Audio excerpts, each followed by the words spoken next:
Hi, and welcome to Gay Out the City. I'm your host, Prince Electro Diamond, and today I am here with former star of For the Love of Dilfs on Out TV, Phoenix Lee. How you doing today, sexy? I'm doing good. I love how you said former. It's shady. But I'm doing good. I'm really good. Yeah, It is Valentine's Day for anyone who doesn't know when this is airing. And I like Valentine's Day. But this or Valentine's Day is better than last. You can ask for that later. yeah. So, as I read, you grew up in Seattle. So, what was it like growing up in Seattle? Well, I grew up in like I guess you could say like the bougie area of Seattle and so on. So which also meant like it was more Caucasian, if that makes sense. And I Yeah, am half white, half black. My mom grew up in the Caribbean, so like I always definitely felt different just growing up, just based off like the way I looked. Like in class, like we talk about slavery, and like everyone just looked at me. So it was yeah, like definitely like from like the get go, before I even knew I was like gay, I always like felt very different. I will say like Seattle's an amazing city because I literally would like run away as like high schoolers from like the suburbs, like Seattle, to like sneak into awesome. gay clubs. And like I love Seattle. I mean, I adore coffee. People don't understand that. Like I love coffee. I love music. The music scene there is amazing. That's like where I Wow. really found myself in a lot of ways. But also like I moved away for a reason. Yeah, you know, it became small. okay, awesome. So, were your parents surprised when you came out, or was it like they had clues? I don't really know anymore because it was just like such. I don't really. So I came out at 14, right? So I came out like young, and like when I Yeah. came out, like I was like ready to fight. Like they found condoms in my room, and they were starting to ask questions, and I was like so. I remember being just like so pissed off about it. I was still a virgin. I was just like a stupid boy who was buying condoms that I thought was funny with my friends. Yeah. And I remember making the comment, I was like, well, it wouldn't be a girl, like super sassy. And they like seemed shocked. But like my dad had totally seen me like talk online to dudes when I was and like the fact that I'd watch gay porn because I'd be like fix my laptop. My dad Yeah. like worked tech. So he like he they knew how to look at my history before I realized how to delete it. Yeah, that was Um they definitely like had a clue for sure, but it was definitely like their reaction was not like necessarily like the best. And like looking back on it, I've healed a lot because like I realized they were just trying to protect me and like do their best, but like no matter what they said, I was gonna be angry. And like the way they put it, like my dad was super concerned about like the lifestyle and like how I was gonna end up and like how sexualized it is. And my mom was just like she grew up in the British colony and she's like, I love you. That's great. Just like uncross your legs and don't tell anyone. Like she wanted me, you mean like it was like very that. Like she literally yeah. said that. She wanted it to be very me to be very Anderson Cooper, if that Wow, makes sense. that's Like amazing. she was Yeah. like that type of gay. Like you know what I mean? And like that's why I felt like off the bat was like it was like, oh, it's okay to be gay, just like that type of gay. Very sort But of like downplayed and like mhm. very And yeah. like the thing is, like, so of course I was angry about that for years. But like eventually, like you grow up, you get more mature, and you realize like, well, they didn't throw me out, they didn't hate me, they were just didn't know how to communicate with me, and, Yeah. you know. And like my older my older brother is gay as well, actually, but like he Wow. didn't come out till much later in life. He didn't come out till like, he was like what 23, 24. So and like they were so much nicer to him than me. Yeah. He like said it at Christmas dinner, and they like toast about it, and they're like, "Yay!" Like they were so happy that he was gay. I remember being so angry internally, Well, I just mean, but but like that was another example where I was like, okay, like they don't, my parents aren't homophobic or anything like that. Like they just didn't know how to deal with me at the time. well, I will say that that is probably speaking of my coming out. Like originally when I came out as bi, and Hmm. when I did, I had come out about 4 months after my mom died, so it was easier for me to like only have to tell one parent. Mm. And it's because I don't know if I would have had the courage to come out had she been alive. Because I actually, the first person I came out to was my best friend who's actually gay as well. So, like, Yeah. that was, and I grew up in a religious household. So, like, my dad was super religious. My mom, when she got sick, she became more religious. But, like, my mom was the one who introduced me to Madonna. So, like, it's like maybe subliminally she knew, Hmm. but I don't know. I told my sister, and my sister said, like, when I finally talked to her, she's like, I knew. I'm thinking, I'm like, you couldn't have given me a fucking hint. Like, That that would have helped a lot. makes sense. Yeah. So, how much of a culture shock was it moving from Seattle to West Hollywood? Well, I moved to Canada actually before I moved to West Hollywood. I probably just didn't have enough lines. They only let you have so many lines in those bios, right? But Yeah. yeah. So when I was 18, like 2 months after high school, I moved to Vancouver, BC, Canada for acting school, and I was up there for like 3 years or something like that. Yeah. And like that was a culture shock. Oh my god, that keeps falling out. Oh, it was in my ass. So um, where else did things go? Yeah. No, so like that was a culture shock just because it was Canada, and like I really didn't think Canada was that much different because I'd visited, but living somewhere is so different. I've never felt What? more American than living in Canada. I felt so American. It was so weird. People all the time would be like, "You're American." I'm like, "How do you know?" They're like, "You have opinions about things you don't know anything about. You jaywalk non like all the time. Like you're loud." I was like, "No, I'm not." I just it was like yeah. Everyone makes hockey references, and I did not understand any of them. Like in school, like in acting school, they're making hockey references the same way that we make football references. But I Yeah. was like so much more confused because I was like, I don't understand hockey. Can someone like break this down for me? And but it was a really cool experience. It was also the first time I'd ever heard people introduce themselves with pronouns. This is back like I moved there originally when I was 2013. It was the first time at Canadian Thanksgiving, everyone went around. I don't know how that works because like everyone was quiet in a big group of gays, and like one by one, people went around introducing themselves. Fucking Canada, right? And they introduced their name and their pronouns. It was the first time I'd ever heard that, and I remember thinking that was interesting. And also, it was the first time I met like someone who was trans that became friends with and watched this girl go through the entire process of becoming a male. And I Wow. watched like it was like a bi girl and a like at the time lesbian, right? In like a Yeah. female female relationship, and the lesbian, I don't let me do this because she transitioned. The Yeah. lesbian became a man, right? And Yeah. watching that whole process and them stay together because the girl she was like bi, and like watching like I remember just being like, wow, that's real love. Yeah. Like that's like insane. But yeah. I will say that as someone who has been in a relationship with someone who I didn't know was transitioning, they were like living in my apartment and like lying to me Mm-hmm. about it.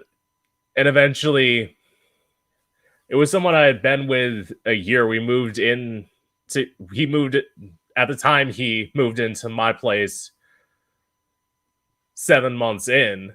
And then like one day didn't even tell me they were leaving. Just I went to work one day, they moved their stuff out.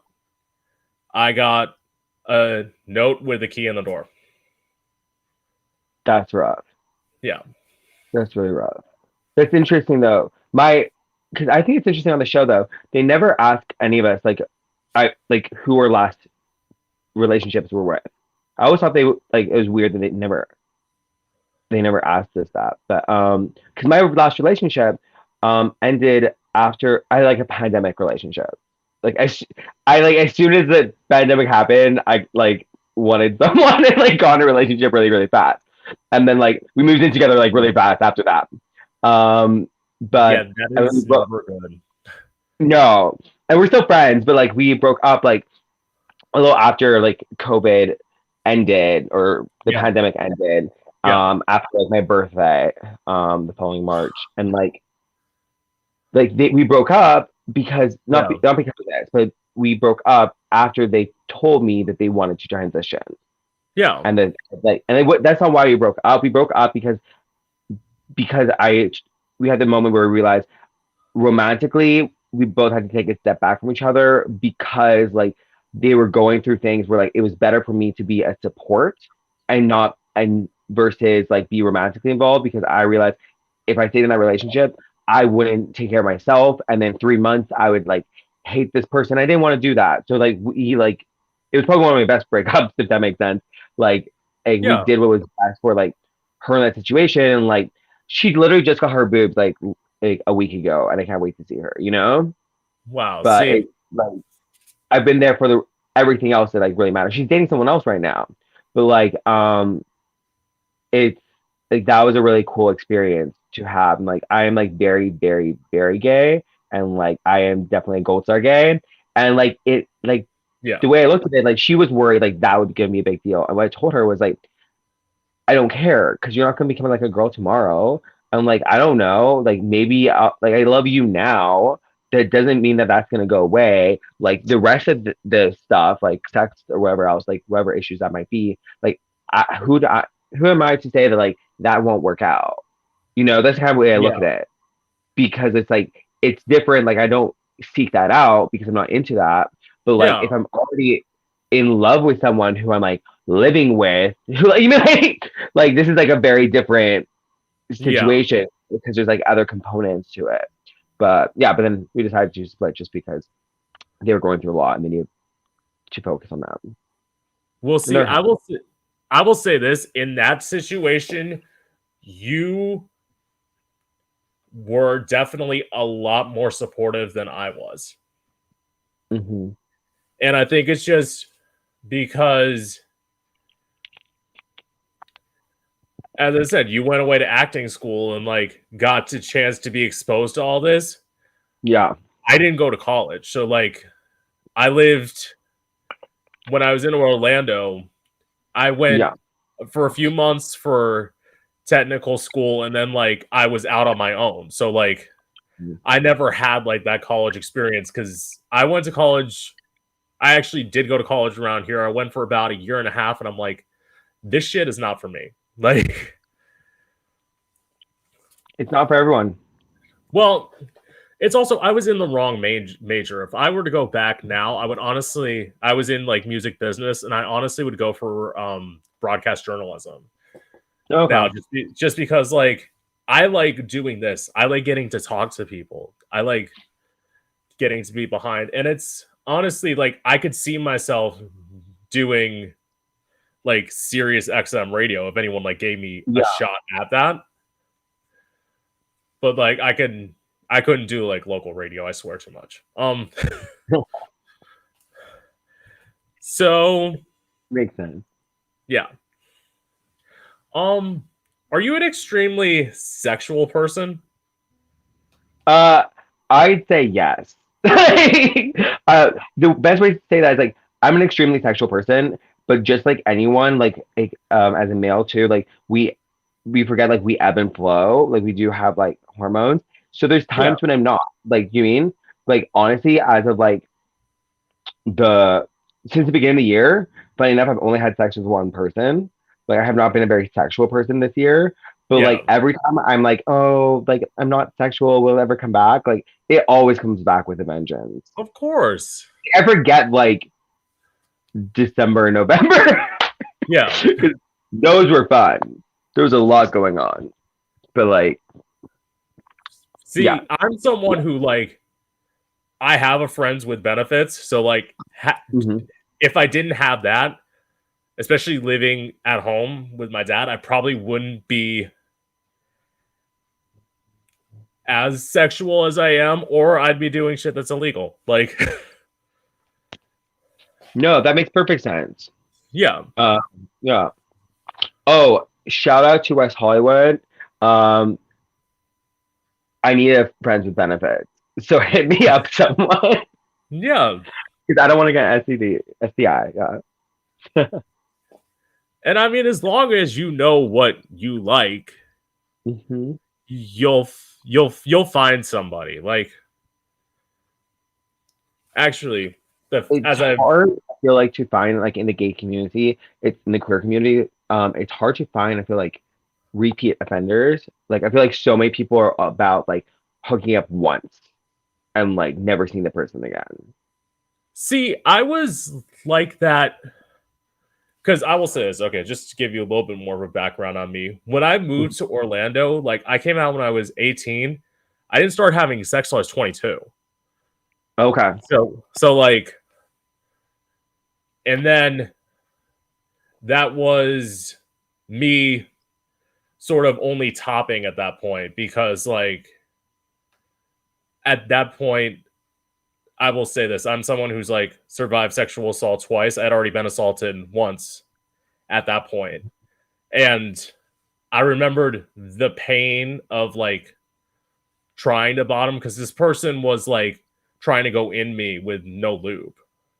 And like I just like I'm already tight as it is. I just tightened up even more because like Yeah, of course. It's a natural physical reaction. and then like and then once I got with my boyfriend, that was the first time. Well, I will say this: I've mostly dated black guys. I had one relationship with a white guy who that was after I broke up with the trans ex. We Hmm. were together about a month. Worst mistake I ever made because I went with someone who was like a little bit rednecky, who like thought I was hot, and I feel like I have like self-esteem issues, so like I'm like, well, I might as well just like date this person because they think I'm good. I might not have anybody anymore. Hmm.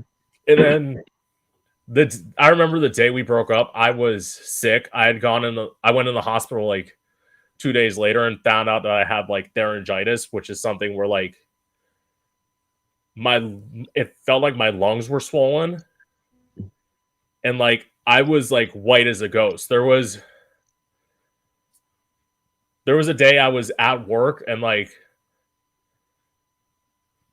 I was already feeling sick. I was supposed to do like a hotline serving job and they made me like actually serve tables that day and I spent like about 45 minutes in I had to go into the bathroom because I was throwing up. Like I felt like I was going to throw up and I was in there for like an hour cuz I just I was not, and everyone around me except for my managers who like didn't seem to give a shit, but it's like all the people I worked with fucking knew I was sick. And like they didn't send me home like they should have, but The server is issue for you. yeah. Okay. Next question. So, as you said, you went to acting school, you're an actor. What's one misconception most people have about actors?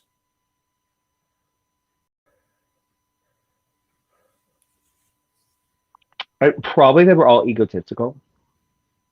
People have this idea because of like the media and seeing like big names that like every actor probably has like a really big ego, Yeah. and really full of themselves. I think that would be the biggest misconception because most actors that I know are like insecure in a lot of ways because it's Yeah. definitely an industry to like put yourself out there in a way that's like easy to like um get hurt. Like I would consider myself someone who like definitely has an ego for sure. I definitely have an ego. Like you can see that on the show. I definitely have an ego. But Yeah. I don't think I'm egotistical because like literally like I the last thing I auditioned for, this is like I remember I was so like this is in December that I found out that like I didn't get this role, but Yeah. I auditioned.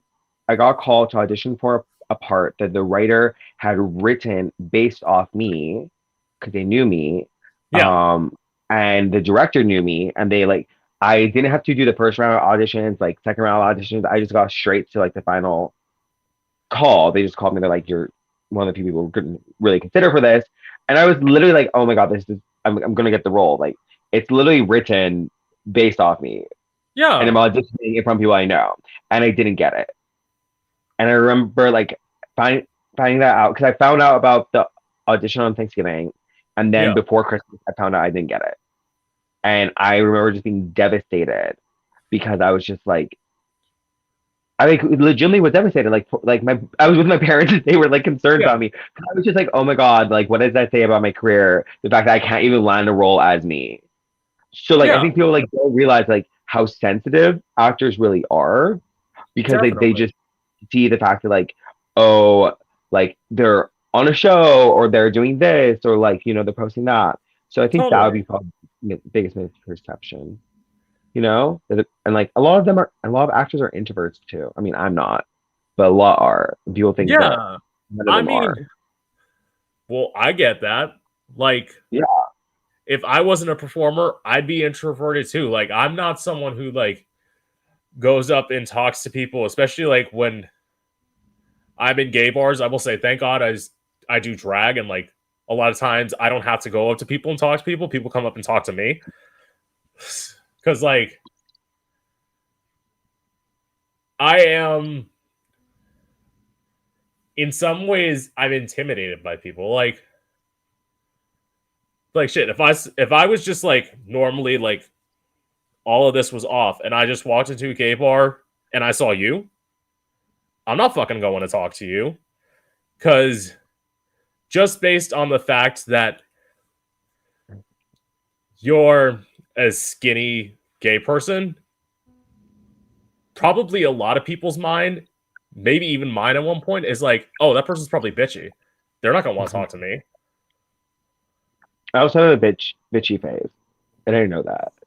Like I've known them my whole life, so I'm very used. Like even my day job, like literally people, like yesterday, like because I like scout talent and like for like both in acting school and like as well as like for agents and like yesterday, like I forgot was it someone literally told me that they were just like because their daughter was auditioning and then mom told me that she was intimidated by me and worried for Yeah, her daughter to audition with me and then like later when she was talking to me she's like you were so chill.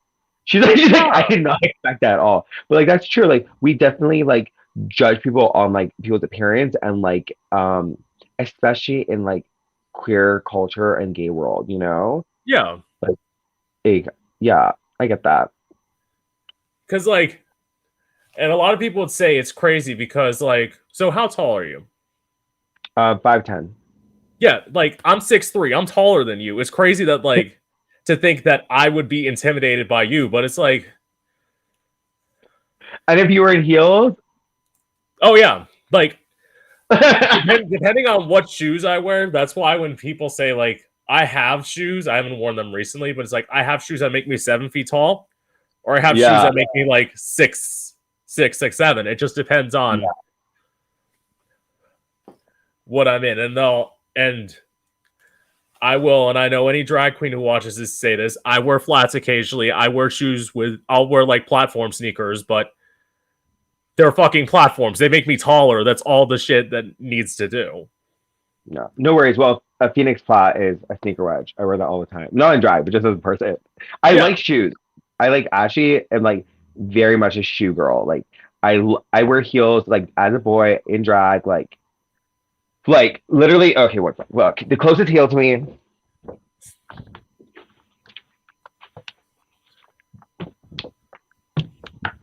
I just went like that far. wow. These I wore actually on Friday. I think I like shoes. See, yeah. See, I have stilettos.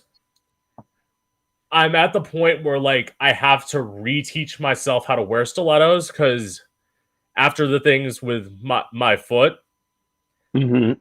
That makes sense. yeah. So like right now, well, I mean, you'll see it in the picture once I post on Facebook promoting this. I'm in like they're kind of like boots. Okay. I like them. They're something where I haven't worn them in a bodysuit yet, but I figured I'm like this works with like the t-shirt dress, which is what I'm wearing now, and like Cute. yeah. We love So it. as I mentioned before, you're in West Hollywood. Yeah. How is nightlife in West Hollywood? Oh my God, it's amazing. I don't think people understand. Like, I love nightlife in general, and I love nightlife in West Hollywood. I used to live in Orange County for a long time. Like, I lived Yeah, there for like 5, 6 years, maybe like five. Yeah, before I moved to West Hollywood, because I only moved like this past year. But I used to like come to West Hollywood, and like that's an hour commute.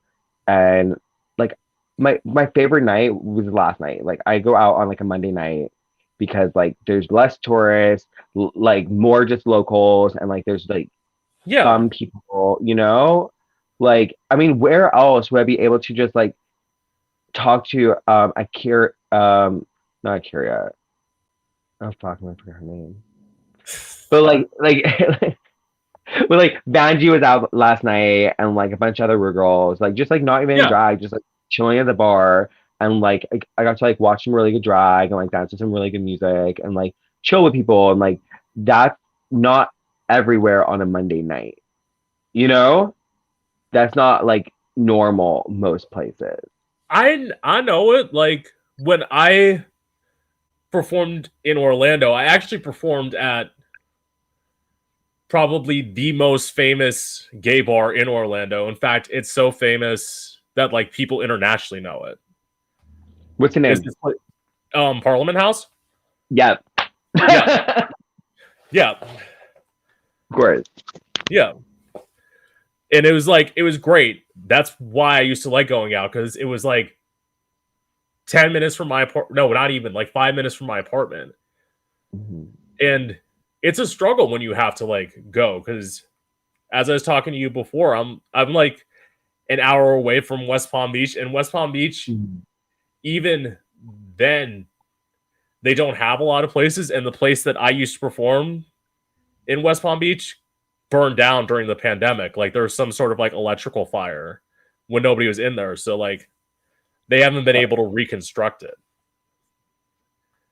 since. So like Wow. eventually I just transitioned to performing at home because I was one of the people like I performed every week till like they finally shut everything down, which I'm in Florida. It took them a while to shut stuff down. Yeah. No worries. But I was like, living in Huntington Beach. I don't think they ever did. well, I mean, in some places, like, I mean, granted, I always look at people who say during the pandemic they were stuck quarantining and being at home, and it's like, bitch, must have been fucking nice. I had to go to work every day. Like,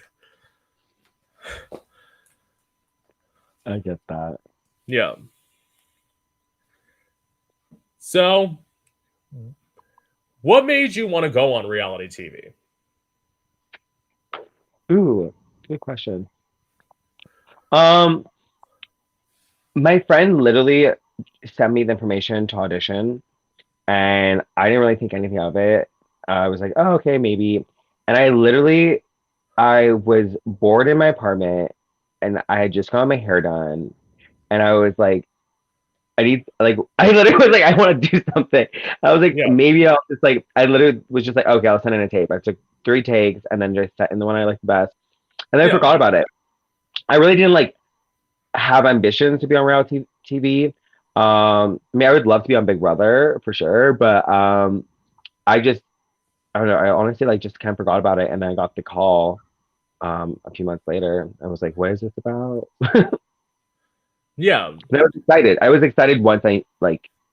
I think that's partially just being an actor. Like I just audition for stuff all the time, and like I really don't care until I hear that I got it. Yeah, because I will say this: what I know about actors, like I don't know any actors personally, but what I know about actors is you audition for a lot of stuff, Yeah, and there's a lot of stuff you don't get. yeah, most stuff. Yeah. So what would okay? I will say this. I'm going to explain what this term is before I ask the question. So this question's about being on ice while filming. For those people who Hmm. don't know, being on ice is when the cameras aren't rolling, you can't talk. So, what was that like being on ice filming For the Love of Delphs? It was interesting because like we honestly weren't on ice that much. Like we could interact with each other a lot, like not on camera, which definitely I think Wow. affected like stuff that happened on camera. And like literally legally, I'm not supposed to talk about anything that happened off camera. But like we Yeah. were hardly on ice. We were only ever on ice when like situations were like happening. Like obviously, if they were filming, we couldn't talk, obviously. But like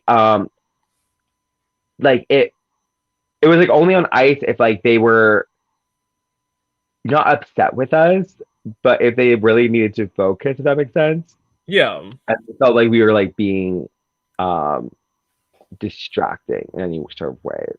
But like we were able to interact most of the time. I will say, okay, the only time we were really on ice was the first day, because like I'm, I'm always like, yeah. Sorry, I'm always thinking trying to think about my NDA, what I'm actually allowed Yeah. to Yeah. say.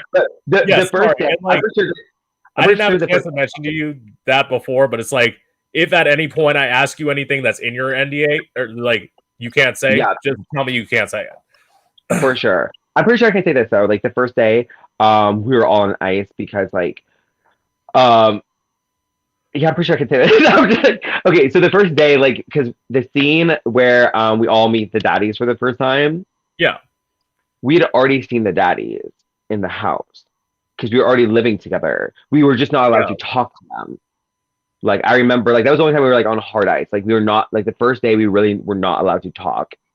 Like when we were in common areas, we could not talk to anyone, and we could like it was so awkward because I remember like we'd be going up the same like spiral staircase, and we'd both be like I felt like I couldn't even Yeah. like look at them, you know. But Yeah. then, but once we like had met them on camera, off camera we were allowed to talk to them. Like they were allowed to come into our room, we could go into their room, we could talk off camera, which was kind of nice to actually be able to like because on camera you only have so much time together, so it was nice to have Yeah. time off camera because it made like the actual like chemistry and like relationships seem more genuine because they actually were, you know.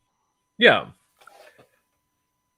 That seems crazy because like I'm thinking about people talking about on Drag Race. That's where I first heard about Yeah, like the behind the yeah, scenes. They're definitely on hard ice from a lot of what I've heard a lot of time. yeah, and like that's definitely. I mean, they didn't start like that. It's definitely one of the things like has progressed over the course Yeah. of like people on the show. You know what I mean? Like even um like the number of drinks you can have, this and that, and so Yeah. on. But Okay. Here's my next question. And I know this may seem like a dumb question, but I'm going to ask it anyway. Did you actually believe you would fall in love going on the show? okay, I was open to the idea. That's the best way I put it. I did not necessarily audition to fall in love. Yeah. Um, I auditioned for exposure. I can be honest about that. Yeah. But I'm also a hopeless romantic, and people like don't realize that. So like a little bit of me was like, you never know. Girl, I are was you really, serious? yeah, because I was like open in the sense of like I'm like honestly, you never know. Like I go into every opportunity like maybe this guy could be the guy. But did I Yeah. go for that reason? Did I, like you mean did I actually believe it was gonna happen? No. Yeah. Okay. But does it make sense? Because yeah. I wasn't like closed off is what I was saying. Like I didn't go Yeah. into like every scene and every date just like closed off like or even like trying to like act a fool and like pretend that I was going to be like be in love with someone. I did be what I was just open to like you never know, like maybe I Yeah. will strike up emotions. Because I will say this, like, granted, I'm watching the show. I haven't watched this week because I was out working. I'll probably watch it like Well, it doesn't. There's no episode today. there isn't. Yeah, Oh, there's okay. no episode on Valentine's Day. Oh, okay. Let's see. Oh, here's my next question. Okay. Were you shocked on the first day of filming when you saw Tokyo there? Yes, that was genuine. I like that. I because you honestly don't know who's gonna be there, Yeah. right? And I did not expect. I mean, also like our beds were next to each other, but Yeah. like, I honestly had no idea he was gonna be there. That was like a genuine shock. Like, that was not acting. That was completely real. Yeah. So crap. Hold on.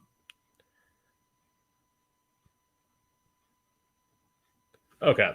And I will say this. I can't even remember where I wrote it down. I might have to skip that question when I go back to it. So, or maybe I got rid of it. I don't know. But I'll ask it anyway. So, what exactly happened between you two? Okay. Okay. How do I put this? So I've known Tokyo for a long time. We were never like besties, but we were definitely like friends to a degree. We saw each other often at different sort of events. He got introduced by one of my other friends to my best friend, and like they hit it off. They dated for a while. Um, their relationship wasn't perfect like anyone else's. I was invested because Yeah. I'm the best friend, you know. Of course, I'm Yeah. gonna be invested in my best friend's like relationship, and Totally. also I'm gonna be hurt every time he's hurt, you know. Like that Yeah. should come with the gig of being a good friend. And when they broke up a few different times, and like when they finally broke up, I just on my side what it was I felt really like hurt because I felt like at different moments throughout the relationships, I really vouched for Tokyo to my best friend as like being a good guy.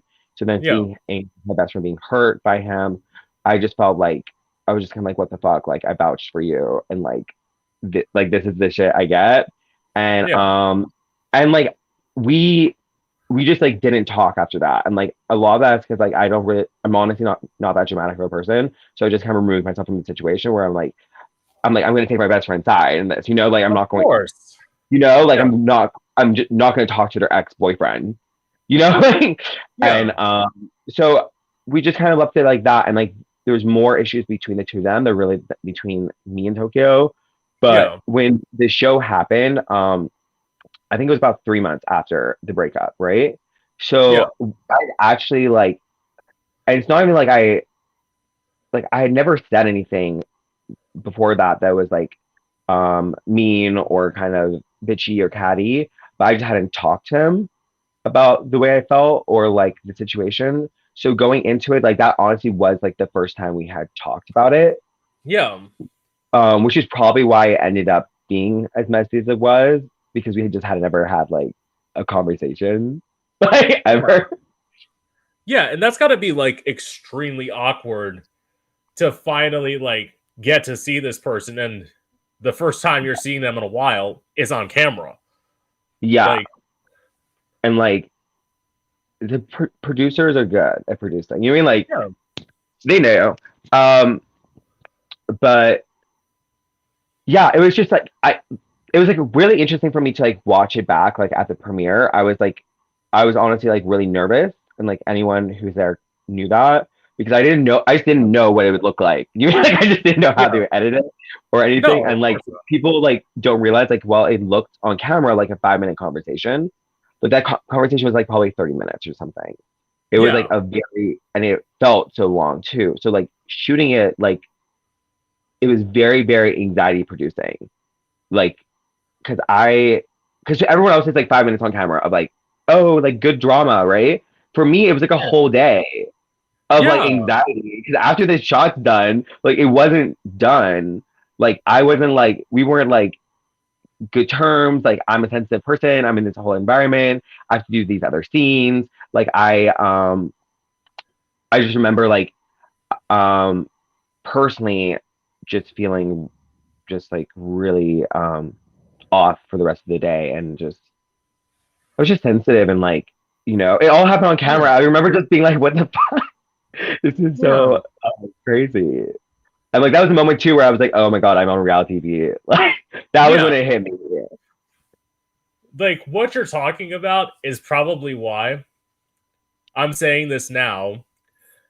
The minute if I ever get on Drag's Race like season 45, probably when I'm fucking ready. Like I'm gonna say now, I now wouldn't do reality TV. I would do Yeah, like a docu series if somebody like approached me and they're like, "We want to do a docu series about you," because then I feel like I'd have more like creative control. yeah, yeah, exactly. You don't have any control, Yeah, and like so that's what like makes it scary for me. Like watching the first episode, I was just like, I have no clue what it's gonna look like or how I'm gonna be portrayed. And like, yeah, after like filming for Love of Doves, I was like, oh my god, I'm never doing Drag Race. Like I was like, imagine all that drama and being tugged the whole time. yeah, I was like, oh my god, I could not. you say that now. Like I said that in general. I was like, I'll never do reality TV again. yeah, Right while I was like filming, because it was like I felt so stressed a lot. But then like literally Prince Joshua, who's like on the yeah, show but has not come in yet, who's a really good yeah, friend of mine. I remember him asking me like after the show wrapped, like we got back to LA. He's like, "Would you ever do like another show?" And I was like, "Fuck yeah!" Like, I was like, yeah, I don't know, I would because now I feel like I'd be more prepared. yeah, Know what you're walking into. yeah. And as I said, this is great because you're the first person I'm getting to talk to about this. Because I'll give you just a little bit of backstage to you. You can actually check this out, or anyone who's watching can check this out on my podcast. I was supposed to have an interview with Mateo. I got to day of. I was in drag, all ready to go. I sent him the link, much like I did you. It was we were supposed to start at 9:30, 9 o'clock. I'm not seeing him, seeing him. And then 9:30 comes around. He never showed up. So I was like,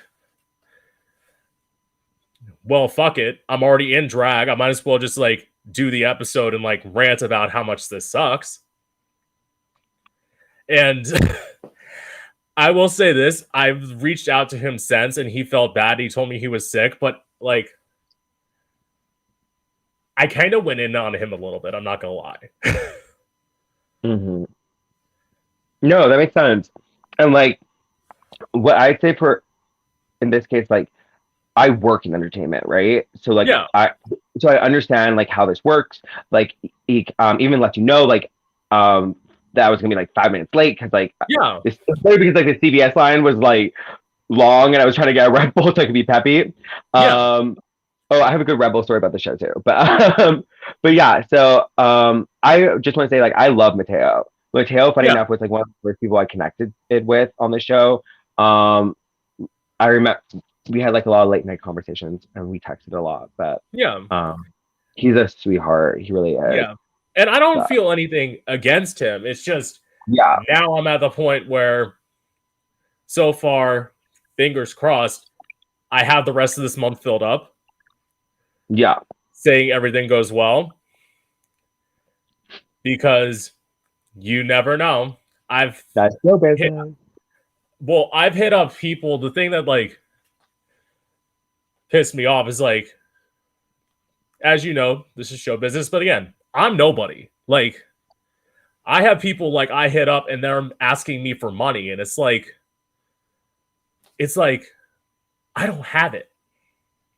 I don't have it. It's not like I'm behind a podcast network. Like Yeah, I do all the fucking research myself. Like I'm the one reaching out to people. Like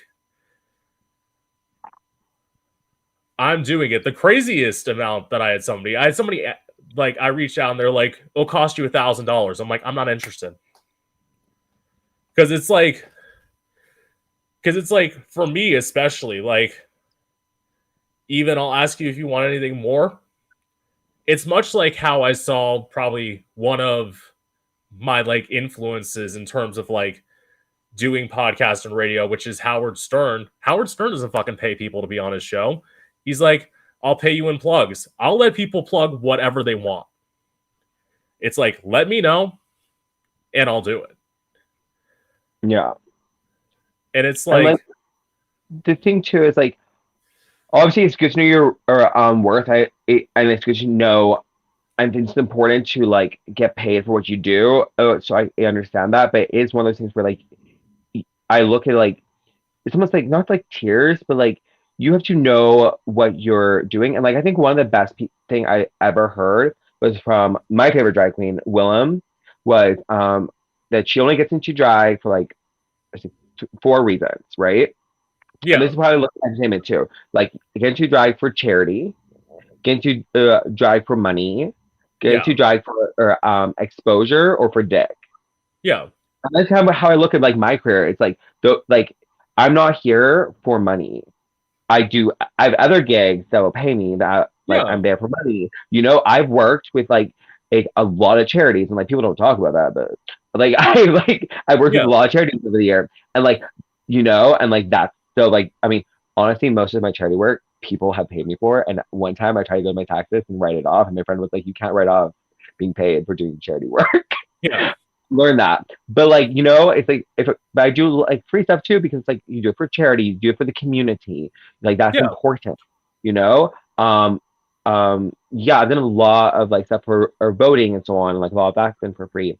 And then yeah, like yeah, and then exposure, like this in my opinion is like this is for exposure and so on. And exactly. like that's what I'm getting out of this. And like that's worth me showing up. And then like I mean I look cute today and it's like Valentine's Day, so hopefully I get some dick. Yeah, yeah, definitely. And like, I will do this because, like, as I said, I just started interviewing people like recently. Like, I will say this: you're my third interview. Like, Okay. so like, I remember first one, the person was like, "Don't be nervous," and it's like, especially like why I like hit you up and like why I wanted to talk to you a little bit before we started is because I want to get comfortable with you and I want you to trust me. Yeah. Like, because I'm not like fucking Diane Sawyer or Barbara Walters. Like, my goal is not to make somebody cry. Like, but to get to know a person, like, I'm finding out stuff about you. Like, I probably wouldn't have ever had the chance to like talk to you had Mhm. I not gone behind this. Like, I mean, if everyone wants to know the secret, and for my fans, like why I started interviewing people, I was thinking, well, gee, how do I get a chance to talk to hot guys and get them to pay attention to me? I'll start interviewing people. I love that. Hey, same reason I became an actor. Yeah.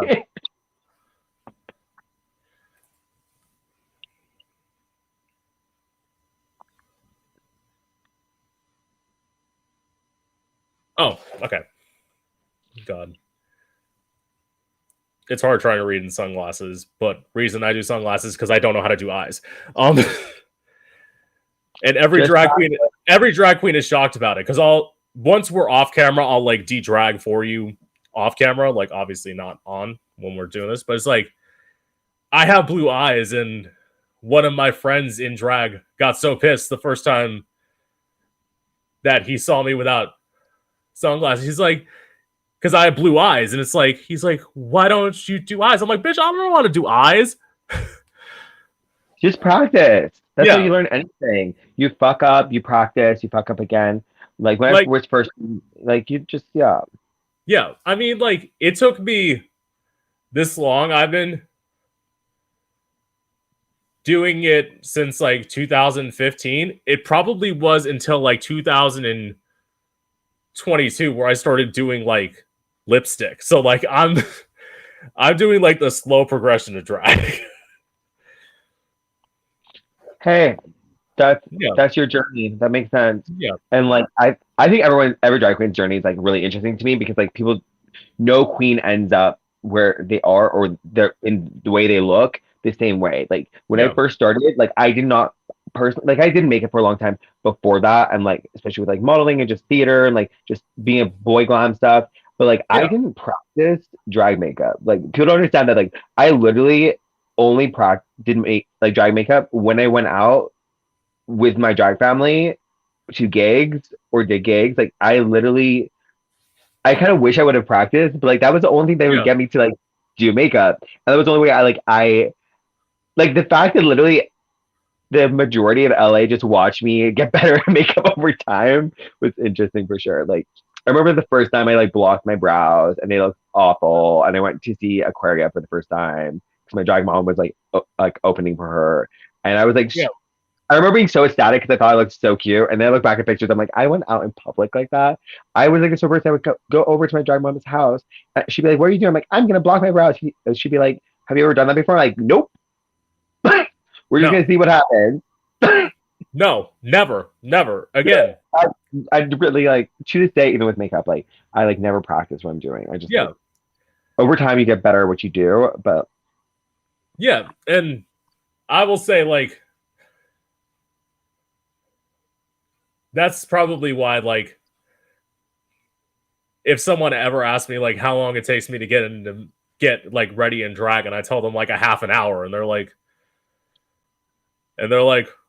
what? I'm like, well, yeah, think about it, and that's including taking a shower. That's like, yeah. so it's like literally all I have to do is like I do like 3 layers of foundation, I do 1 layer of concealer and lipstick, and that's all I have to do.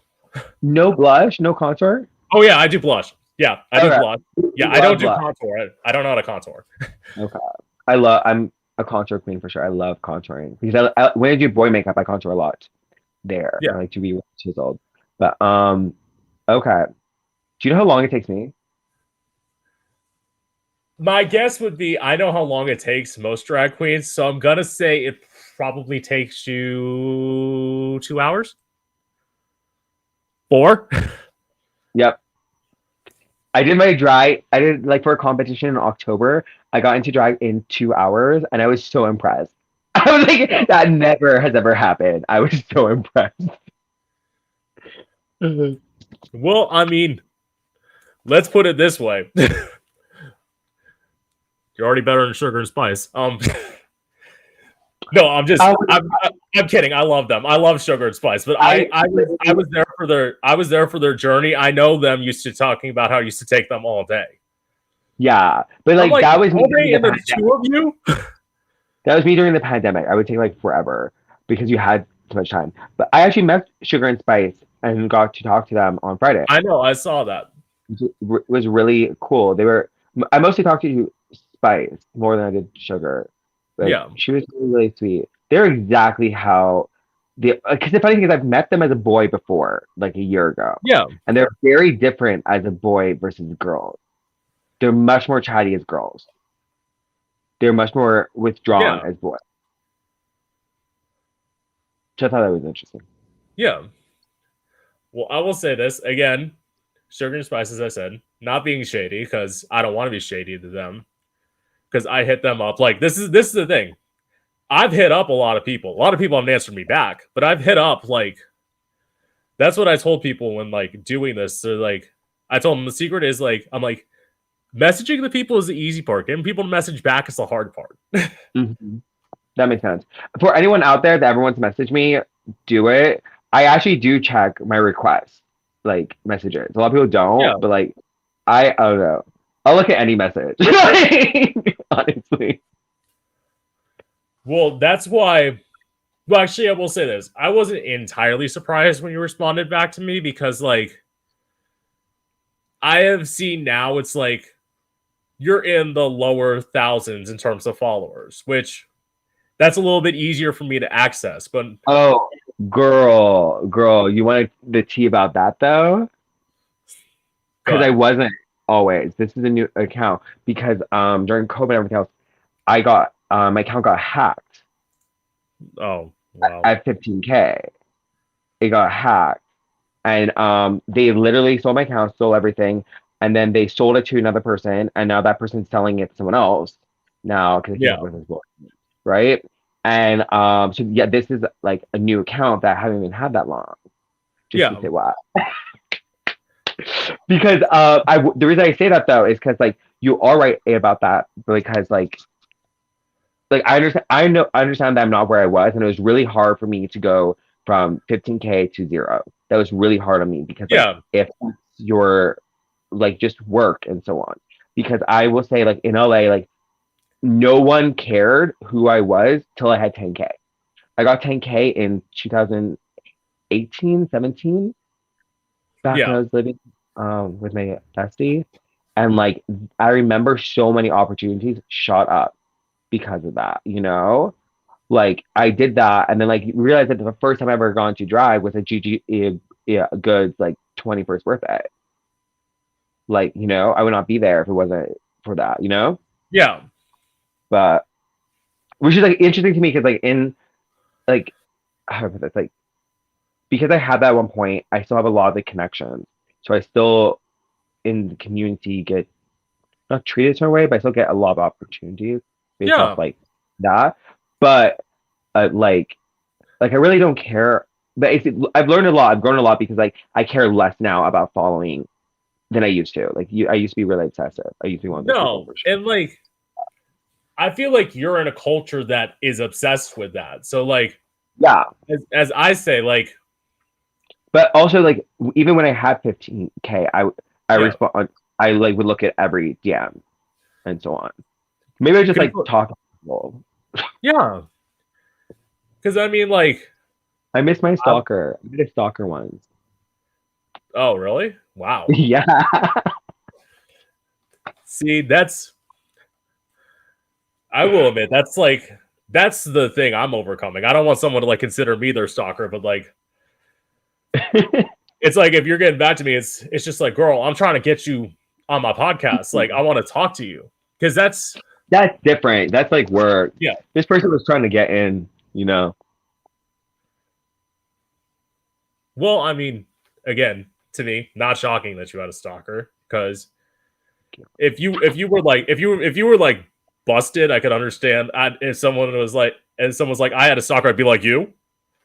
I've had But two. Thank you very much. yeah, again, once again, you're a hot guy. You're not I busted I had to looking. Look, I had to move across the country. wow. I will say this, can't wait for the day that happens to me. Anyway, so going back to drag. Well, no, Yeah, sure. you already answered that question. What is your go-to lip sync song? Oh, I have a few. Definitely, I would say number one is Circus by Britney Spears. I adore performing that song because I like Yeah, have I use like two whips during it, like real whips, and like I have a whole fit. I like that one is definitely um because like I for the something see I worked with a lot of charities, but I don't remember the names. For Foster the Youth, right? yeah, Foster the Youth is that they hired me specifically to do that number. yeah, For one of those huge like gala events. And like that was like one of those moments where I was like, oh my God, like I think I've been doing it for drag for 2 years and it's like so amazing. And like that one I get requested to do a lot. And like it's easy for me to do because like I already have the look. I've yeah, already done it many times. So like that's probably like that's a good go-to or Buttons by the Pussycat Dolls. Um yeah, if I want to wear like a black wig.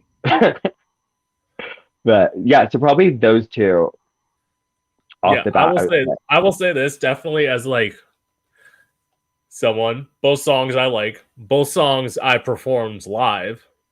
I actually just did a video, like a performance vid doing Circus last Tuesday. Yeah. So like I am definitely like a fan of. That's why when people say like which like pop star do you like a lot? The truth is, I like all of them. Like Yeah, I'm the biggest fan of Gaga. Like yeah. I mean, who isn't? yeah, I mean I will say this like the first time I've seen Gaga perform live and that was amazing. Like and that was a time where I'm like this is because I will say the first time going back a little bit, the first time I watched the Monster Ball tour, I was like that's when I really fell in love with Gaga. It's like I like some of her music, but it's like when I saw the Monster Ball, I'm like, this is fucking amazing. So didn't get a chance to see her on the Born This Way ball, but when Art Rave came to Fort Lauderdale, I went and I'm like, I went with my best friend. That was the month I will say that's that month that I went to see Gaga. I saw Cher the same month as well, and that was one where Yeah, I kind of convinced my dad. I'm like, can you please buy me these tickets? So I was able to get floor seats out of my dad. So that was that was amazing. Yeah, for you. yeah. Because I literally it was my birthday present. I told him I'm like, this is probably the last chance I'll get to see Cher, and then she toured once she did the ABBA tribute album. So that bitch is never retiring. I've decided. So, oh, you good? Can you hear me?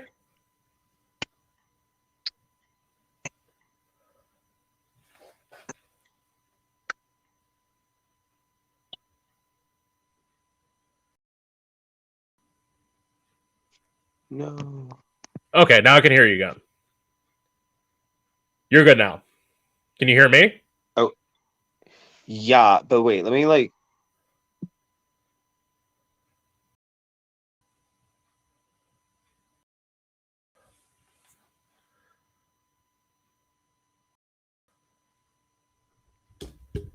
Hello? Yeah, I can hear you now. You're good.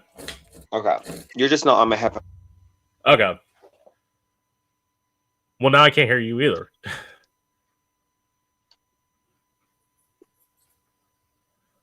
Hello? Yeah, I can hear you now. Okay. So you can only hear me with my headphones and I can only hear you. Whatever. Okay. So We'll make this work.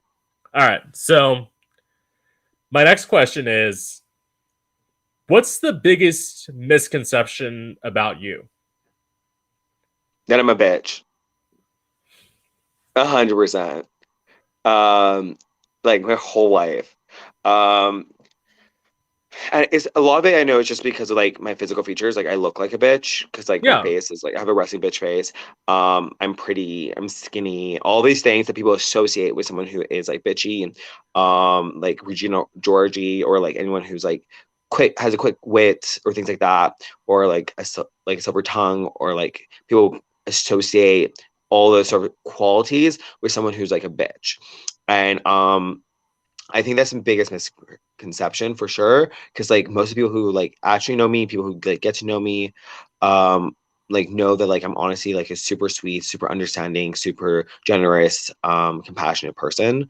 And like I'm also like really, I guess like I'm really respectable. Like, you know what I mean? Like I have like I realized like pretty early on, like something I care about is like being respected. And like to be respected, I feel like you have to like act a certain way, and you have to kind of have to act that certain way towards everybody. Like I Yeah. don't not I'm not a people pleaser, but I have like values and morals and a code of ethics. So like you can like, call me a bitch, but like I would like to see like receipts of when I've actually been one. Yeah. I mean, I will say this. I'm not going to lie.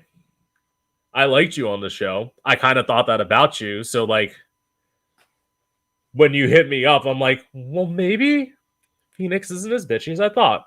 Like, I play a good bitch. I'm not gonna yeah. lie. I I like get casted to play a bitch a lot, honestly. And like on this show, I knew I was gonna look like a bitch because like I didn't get casted on the show to like be the sweetheart. That was like very Yeah. clear. I'm not Tony, you know. He's a Disney princess. That's not me.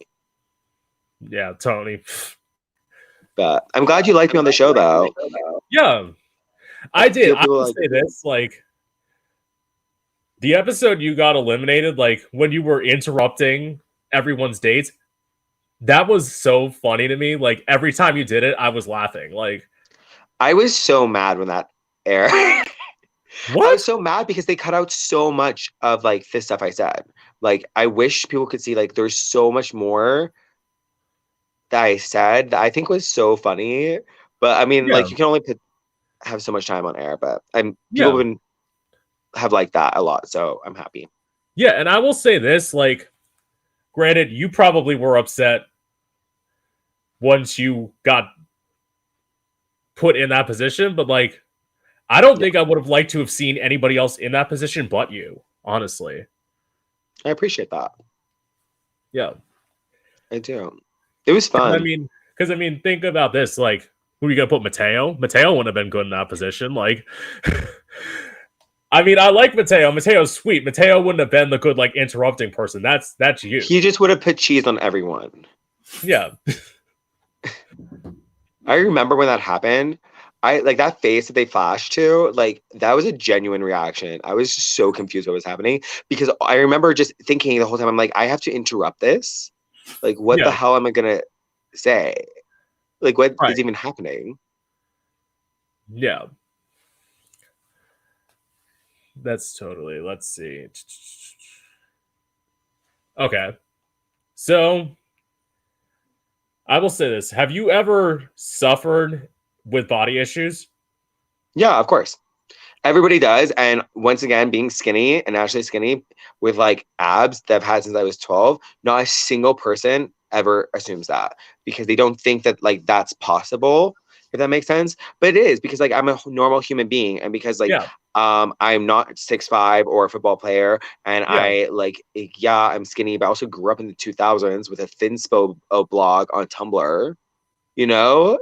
Yeah. Like we all like struggle for sure, and like the thing too is like because I've always had a good body and I'm very blessed for that, but because of that my insecurity has always been like, well, what happens if I lose it?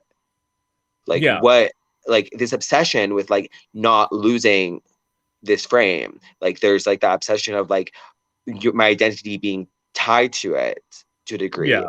and like also like, well, like yeah, I can get a guy now, but like would I still be able to get a guy if I didn't have this? Is like that's what they really care about.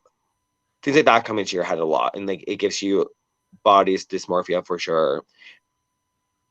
I'm not gonna lie, like I've had the same thing because like the thing is I have like a bigger body, obviously. Like I'm a big bitch and I know it. And like the thing is, I think about like the notion of people like obviously I try and lose weight. I will say like when I have problems with my foot, I dropped 40 pounds just because like people are like, it's like how you did it. I'm like I could barely walk. I couldn't get out of bed except to like I would literally like go to work 8 hours a day, come home, ice my feet, and be like in my room for the rest of the day. And it's like you ask yourself the question of, do you need the fucking potato chips? No.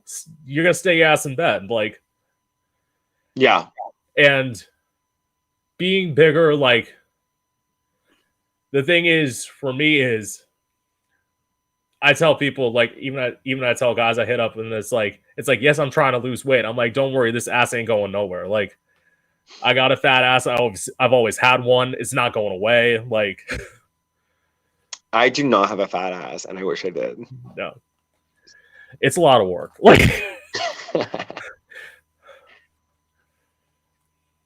well, speaking of that, I think I already know the question, but I think I already know the answer. But I'm going to ask anyway. Have you had any work done to yourself, like plastic No. surgery? Because I will say this, like, first of all, you don't need it. Thank you. Yeah.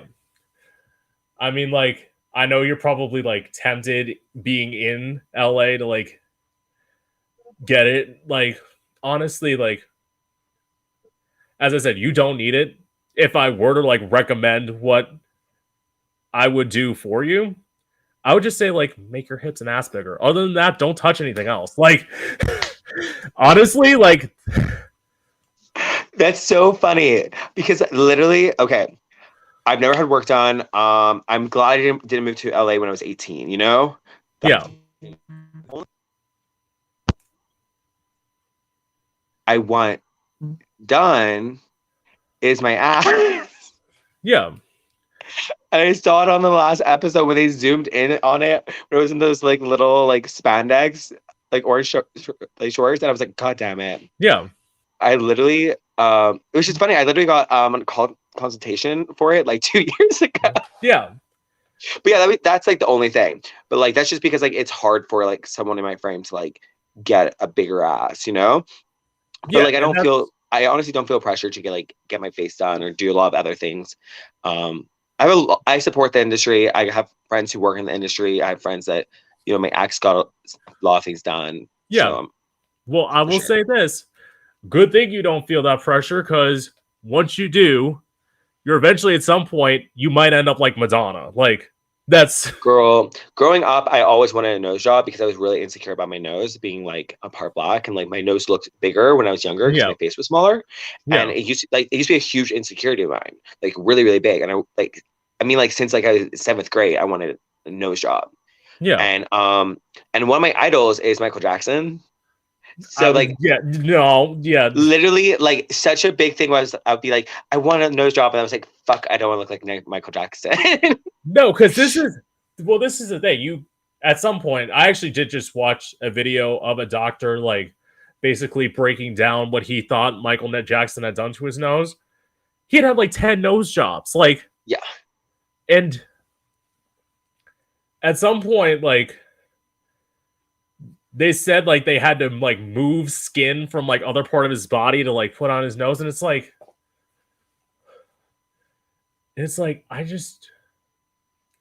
I don't get it. Like, I mean, granted, granted, I'm not gonna do it now, like, but I've thought about like that's the one thing that like scares me about aging. It's like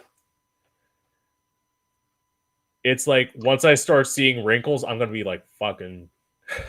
Today I was just talking to one of my best friend who works at a med spa in Manhattan. He's one of my best friends all the time. He's also my dry sister, and he just got his lips redone and so on. He's had quite a few things done. He looks gorgeous, but I was talking to his coworker, and like his and mine theories are so different. His theory is like get everything done now to prevent.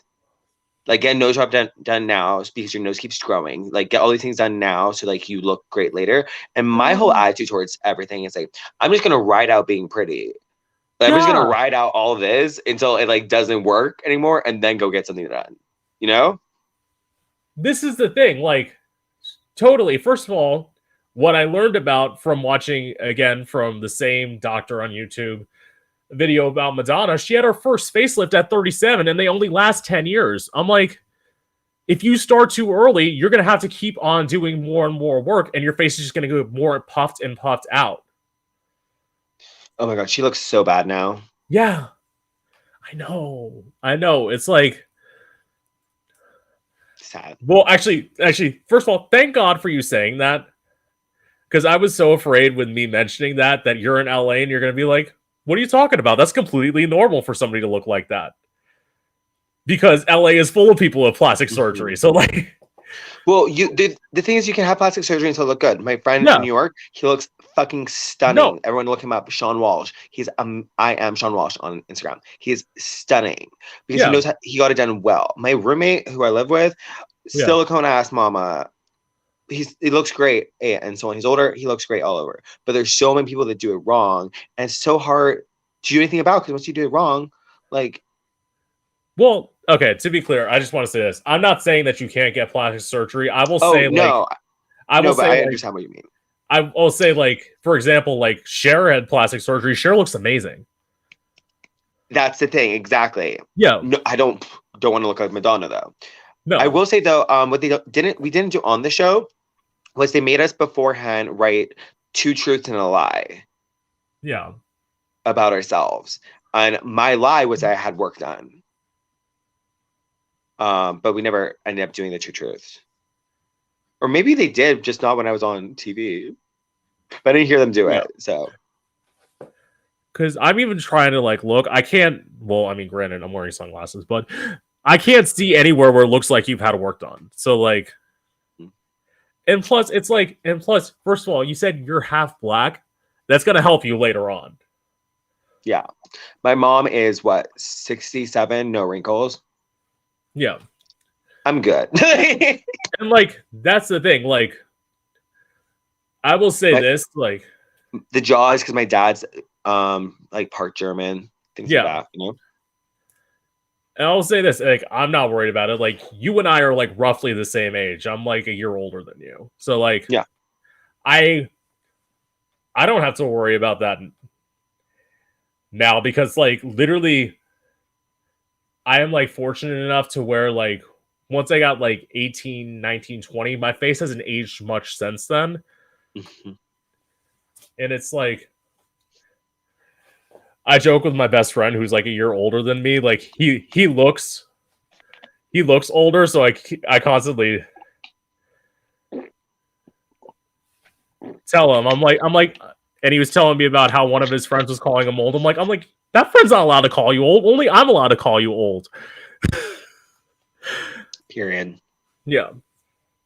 So, oh, okay. Speaking of, since I know you do drag and you have drag friends, and I'm going to ask you about the one that I know of. How did you meet Manila Luzon? Oh, I love her. Yeah. Yeah. Oh my God. She had so much to say about this show, by the way. She loved it. And I was like, really like, that meant a lot coming from her. Yeah. Plus she thought it was entertaining, which also meant a lot from coming from her. Yeah. Because I did love her in All Stars. She was also kind of bitchy. I met her through one of my best friends, Nolan. You look him up too, people. He's on my Instagram. But they were good friends because he's good friends with Manila and her husband. And we've seen each other out and about kind of stuff. And then we finally met and talked. And then most recently we watched both episodes together at a dinner party at Nolan's place, actually. So yeah, I've like gotten to know a lot of drag queens since living here. I saw Sasha Colby last night. She's probably was one of the nicest queens I ever met when I moved here because she's really good friends with one of my old roommates. I not to plug, but to plug later this year I will be in a show with a particular drag queen who is my favorite drag queen, Willem Belli. I love Willem. Yeah, that would be good. She's my favorite drag queen of all time, and I've known her for a while now. We're not like super close or anything like that, but like we definitely like talk, and then we work together on this one project, which is really exciting. And I'm really close to her best friend Rhea Latre. I love Rhea too. Like that's where I was last night seeing her show. I know Rhea because of Willem. Yeah. Again, like I know all these people. I'm a fan of all these people. I've hit both Willem and Rhea up. No response. They'll probably answer me once I get more well known for this.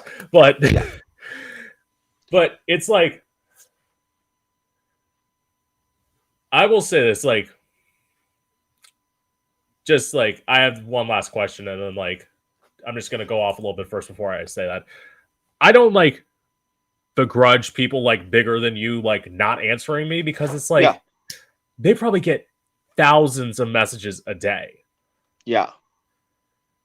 It's like you're not gonna be able to like answer everybody, but like I'm trying to get who I can. Like this Sunday, I got to confirm with him tomorrow. I'm hopefully having Rico from Go for the Gold. I was with him last night. Awesome. Rico just had a birthday. He's an Aquarius. Rico is literally so fucking sweet, so hot, and like so talented. Like, yeah, he's great. Yeah, that'll be fun. I will say this. Like, as I said, fingers crossed. I never know. Like, I usually do. With you, it's a little bit different because I had to do the Tuesday. What I usually do is like, I ask the people, and then like the Wednesday before I try and confirm. So like, that way I know if I have anything to do Sunday or not. Like, yeah. The reason I wanted Tuesday so bad was because because I'm on the Pacific, like the West Coast, and you're on the East Coast. The time frame would have been like 5:30 to 7:30 in the morning, and which is like a Saturday night. I stay out till like 5. Yeah, I wake up at 7 to go to work. Yeah, like 30 minutes away, like at 9. So yeah, I was like, oh my god, I wouldn't sleep at all. I'd be like so. Yeah, and I will say this, like, I wasn't. It's like I knew this was the thing. Like, why I couldn't get back to you immediately, like for Tuesday, was because I was going in for a job interview the next day. I was hoping I was going to land the job. Turns out not. So it's like now I knew, and the one thing about Tuesday is like, and reason why I do stuff usually on Tuesday and Sunday is because like I know my dad's gonna be out for hours, and like that's why like even my last interview with Sage Schwade that I did on Saturday, he was like talking, and like I saw my dad pulling in the garage, and I'm like, I have to cut you off. I'm sorry, like, yeah, because like I'm not in my bedroom, like I'm in like literally between the living room and the kitchen, because I know that this is like the best light, and I'm makes sense, all about light. So my last question for you, and I am asking you this because you're in LA, do you have any real friends?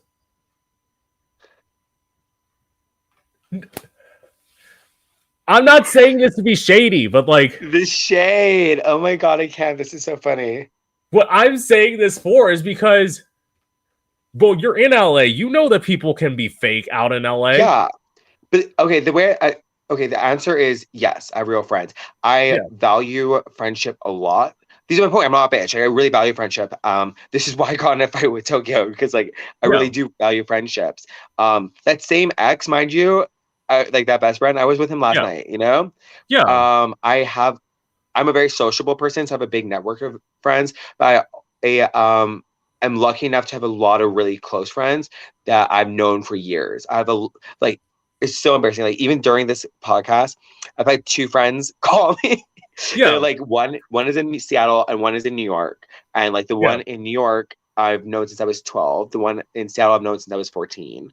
Like the one who like is like works at the med spa, I've known for like 6 years. Like I take a lot of pride and value in my friendships. So like I'm lucky enough to have a lot of like long-term friends. And I think the problem in LA is it's hard to get long-term friends. A lot of people end up with short-term friends or superficial friends.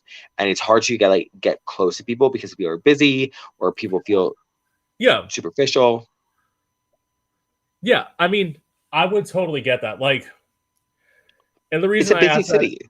It's like, I would say that, granted, like, I'm someone who's just getting to know you, but like, I find you very likable. Thank you. And like, that's why, like, I'll keep in touch with you. Like, I don't. That's the thing. The funny thing is, like, after the show, like, everyone's friends. Like, I didn't end up like on bad terms with anyone. And like I feel like reality TV, like I don't know how other shows are, but it was interesting to me that like on a show like that like the cast really stayed friends. Yeah. Because I will say this, like I am someone who doesn't have a lot of friends. Like I probably had like 2 friends that I was close with, and one of them passed away last year. So it's like my best friend is like the person I like talk to all the time. Like, we probably talk. I will admit, I wish I was better at like talking to people. Like, I'm the worst at that. Like, if like sometimes even people ask me about my sister, and I'm like, granted, we're on social media and everything. I'm like, I don't know. I'm like, if I'm lucky if I talk to my sister once a year, but it's like, it's because like I get so involved in my life that like sometimes you forget to reach out to people because like No, that makes sense. I have two brothers. I'm a middle child, which is why I like attention. yeah, And obviously, I've had to do like be more take more time to like make sure to keep in contact with them. It's like it takes effort. Like especially with my yeah, little brother too. Because my older brother is gay, so it's still easier. But he lives in yeah, Berlin, which is hard. But like my little brother is straight, so like we don't have as much in common. So I've like exactly, and like when we were younger, we didn't like hang out. You know, he's like 4 years younger than me. But yeah, like as adults, I've had to like put more effort into like trying to talk to him. And the thing is, like I really hardly talk to him unless I go home for the holidays. yeah. I mean, because this is the thing, like especially now, like granted, as I told you before, I'm like unemployed, but that doesn't mean I'm not busy because it's like whenever I'm not looking for jobs, I'm trying to do research for this. Like Yeah. or trying to message people and like just like have backup plans because actually going back to Mateo is actually my backup plan because I had done all the research for a guest. I hit up the person Wednesday, as I said. They asked me for money. I'm like, I'm not paying you. Like, and it's like, to me, that a little bit annoyed me because it's like, why did you waste my time? Because like, it doesn't like come all at once. Like, I mean, granted, for you was a little easy for me to write, but it still took me like 2-3 days to write these questions. Yeah. And like, I'm not opposed to like doing something with like people and like maybe at some point in the future I can pay people. I don't know, but it's like I got to get a network behind me to do that.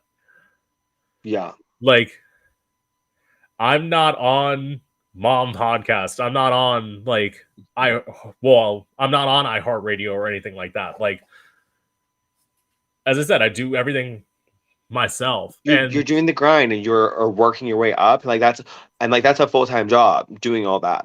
And Yeah, like and I completely get that. And you know, you're not where you want to be yet. You're not where you're going to be yet. But like yeah. like that's the thing. Everyone has a path. No one starts with 1 billion followers or like a whole network or a whole budget, you know? Unless they come from money. That's that's the one thing. I'm like, why couldn't I have been born rich? Like, Well, money doesn't mean you can buy talent. You know, there's a lot of that is you can so buy a true. network, but That's why, like, you can get a show, but that doesn't mean people are going to watch. that is such a good point. Because it's like, That's what makes TikTok so interesting because it allows anyone to really have a platform. And the people who succeed are people who are often the people who find people who are like just entertaining, you know? They yeah, don't need to have like all the gadgets. and it's like, even with me, it's like, if I put more effort into TikTok, I could probably be bigger on TikTok, but it's like, I can't. Like, literally, what I use TikTok for is you have 8,000 people who are lip syncing to songs.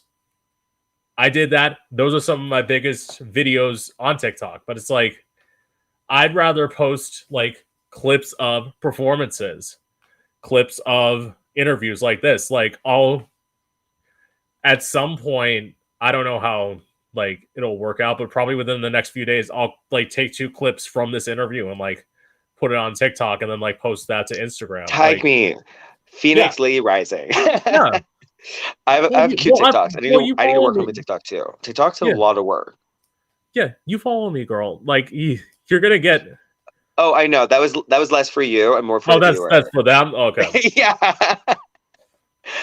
Plug in. Yeah, I mean, hey, as I say, plug everything. Like the thing with social media, what I tell people, like when they talk about social media and like me being on it, it's like if I was not an entertainer, I would have no excuse to be on social media except to like maybe follow hot guys. But then like that also comes into like there's some guys who are just interested in me in drag, so it's like that's why they hit me up. That's oh my god, girl. Every time, without fail, everyone knows like every time I'm in drag, I get like hit on. And it's so interesting to me the fact that like the types of people like that legitimately just want me in drag. Like Yeah. that's their fantasy of me, you know? Well, because I mean, I will say this: I'm assuming that like you probably they're probably also like fooled by the fantasy because you probably wear like hip pads and all that stuff like that, right? Mhm. Yeah, I like my human hair, good makeup, hip pads, like the full Yeah. illusion, hot girl. And I've had that happen though. I had a limo driver. Okay, so this is like random story. So I Yeah. on an event. Sure. This was like 2 weeks after the show actually, and like funny enough, I booked Tokyo, and I Yeah. booked Demilo, who's on the show later, and like for the VIP people, like I organized like a limo ride, and like it was cute, picked everyone up, that whole thing, and I was in drag, and the guy kept eyeing me, like the driver, right? And then Yeah. like on the way back, like it was like because other people went off to like party or like have their own ride. So it was like in the limo, it literally was just me. It was just me going back to my apartment. Like he was Yeah. just driving just me, nobody else. And then he started flirting with me. And he legitimately thought I was a trans woman, which I thought was really interesting. And I had to explain like because people don't think I'm ever a girl in drag, but I get trans girl a lot because like I like seem more passable, if that makes sense. And Yeah. like I'm not the person who like goes along with the ride with that. I just don't think that's okay personally. But Yeah. like I had to explain to him that like everything he liked about me was fake. He was like, I like your eyes. I'm like, contacts. He's like, I like your hair. I'm like, a wig. He's like, I like your hips. He's like, I like your ass. I'm like, pads. Like, it was just like Yeah. everything. I'm like, girl, I'm a boy. See, that's gotta suck for somebody like you. Because I will say this, like, when I like, granted, I don't pad. Well, as I said, I have a fat ass. Like, I don't need to pad in drag. That's why, like, somebody suggested to me one time, they're like, you should do hip pads and stuff. I'm like, so what? I'm gonna make my ass big. I'm gonna make my already big ass bigger than it is. Like, none of my fucking drag will fit if I do that. Like, Yeah. But like, that's the beauty of drag is like being able to like manipulate and change the way you look into whatever you want it to be, you know? yeah, And like I remember like when I first started I didn't wear pads. And I remember the first time I put on pads and I felt like a woman. I loved yeah, it so much. And like now my pads are pretty big, but yeah. I mean, if you need to pad, do it. yeah. Like, I You am just gotta know someone. your body type and know how to manipulate it. That's what drag is and so on. The same way you like know your face and know what to do with it, you know? Yeah, Like I love my face and I love my face as a boy and I love my face as a girl, but like this jaw is great as a dude, but as a girl, I like have to make sure it doesn't look as prominent. see, and like, speaking of your nose, that has to be something that you have to like contour your nose down and all that. Yeah. See, that's But I've one way gotten that really good at it over the years. That's the thing. Like I think that's probably why I stopped wanting to have a nose job is because I yeah, got good at makeup and I was like, oh my God, I can just make my nose look the way I want it to look with makeup when I go yeah. out, like both as a boy or in drag. And like once I realized that, I was like, cool, my nose fine. I will say that's one area where I'm blessed. Like, if I had to contour somebody's nose, I'd have no idea how to do it because I don't have to because my nose is small. Like, Yeah. so that's why I had somebody who I worked with who was allegedly straight,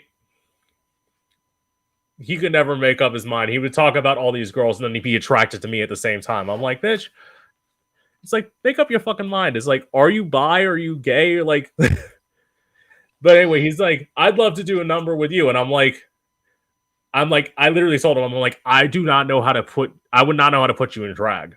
Cause like his nose was huge. And I'm like, I don't know how to make that smaller. Like, I don't have to know how to make this smaller. Like, if I were to contour my nose, I'd look like Michael Jackson. Like, that's... Yeah. But that's the thing. It's about knowing your face. And it's hard doing other people's faces for sure. And like, in drag, I don't glue down my full brow.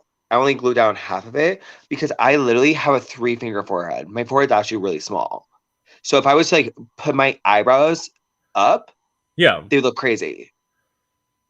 Right. So like, you know, everyone's face is different. As I will say, like, or like my lips. Like I have big lips. I like barely will overdraw them at all. Versus the girls who are like, you know. Yeah, I did overdraw a little bit, and actually, good. Oh, thank you, because I was like doing my lips, and then like I fucked up. I'm like, fuck. It's like if I do this wrong, Phoenix is gonna clock me, and like.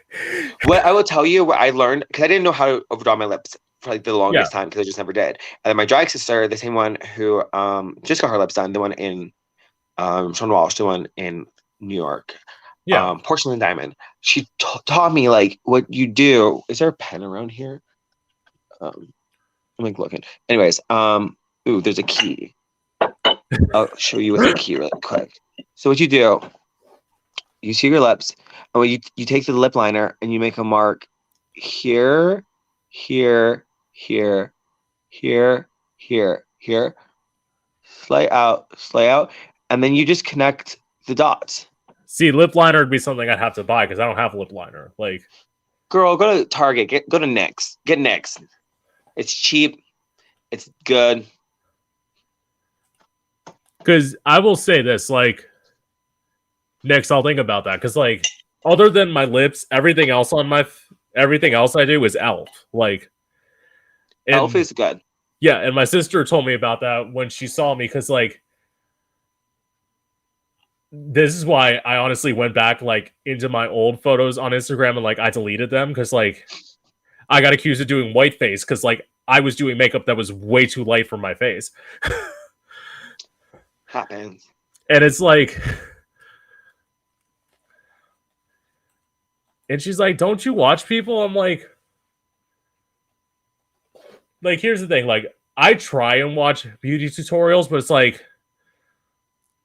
at some point, depending on who the person is, it's like I try and keep up with you, like, paying attention, and then you just bore me. Then do TikTok. Like, the beauty tutorials are so much shorter. Yeah, I will. Okay, I'll definitely think about that. Like, you mean if that's what it is, because like the ones on YouTube can be real long. I get that. Yeah, because like my tiny holes of an ear makes these keep falling out. Because again, it's like I'd love to have like the patience to watch 30 minutes. I'd love to, but it's like. The only thing I last like long form for is watching interviews. Like I can watch an hour interview and be like full depth in because you're learning about somebody, but it's like trying to watch something where it's like a beauty tutorial that's like an hour long. I'm like, yeah. But I will say this, it's why like I will say going back to long form interviews, I actually like this, and I like that we've gone this long because I will say this is the longest I've gone on an interview. And like I like that, and like you probably don't even know how long we've been talking. Like that's the thing. An hour and 39 minutes and 25 seconds. Oh, so you can see that too. I didn't know if like No, I have a really good like sense of time. I don't, but yeah. because that's why when you told me like how long, it's like I plan on an hour because like Yeah. with my first person that I did an interview with, I told him originally half an hour because like when I'm by myself, if you're doing more than half an hour, you're like getting close to being on the verge of a nervous breakdown. Like I cannot see how somebody could do like 4 hours just playing video games sitting by themselves. I'm like, and that's what people do on Twitch. I'm like, that's fucking crazy. How on earth? Oh my god. Sorry, I just Yeah, go ahead. okay. My roots are showing, but I'm still fucking blonde because I just remembered we were on Twitch. Because okay, the first digital drag show I was a part of was on Twitch, and Yeah, Twitch is such an interesting platform. It's such an interesting platform. yeah. I will say like, well, now I'm noticing it because you pointed it out, but I wasn't noticing before. Like,